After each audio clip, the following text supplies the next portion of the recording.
Adaşılık işlerin qanday olib ketdiras? Voy, bo'ldi qila, demayli qo'ya. Çık. Köp charchadım deyalmayma tilim qisqa kishiga. Charchaydiga yo'lni o'zim tanlagandim beshida. Issiz qolgan qizcha shig'lavatidi ishqan teshida. Boshliq dedi shig'lavamay kiring ishqan ichiga. Onun qo'qo amalim bor degash yapti ishqni. Ustal yana taraqshidi shig'i ovoz besiqdi. Ishq qayta ejilganda qizchaq yuzda ko'rkam muhabbet kapti vaqtida. Amaliyat kechikdi. Ko'p narsaning ajiti yo'q, amilon bo'lsa bo'ldi bu.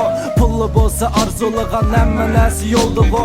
Boshlang'ishda muallimlar ballarini qo'ldavatdi. Haqqasingli o'xshashdaydi, ammo unda bo'lmavatdi. Sodiq bayning balasi yaratmaydi besh ko'chani. Agadayning o'g'li qara ching tutdi uch mo'jani. Reallikqa yuzlanishda choy quyildi piyolga.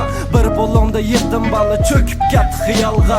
Gaday bola go'zal qizni qanday qo'g'lab yetanmaydi. Bayli bo'lsan shu go'zallar atrofingdan ketanmaydi. Biz deyishgan chin muhabbat ayrilanmas puldan. Pul quchoqlab yolg'iz qolgan qizning farqi bormi tuldan.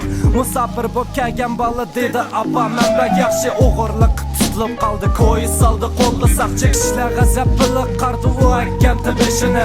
Qarang'u uy jimayganda u to'kkan tiyishini.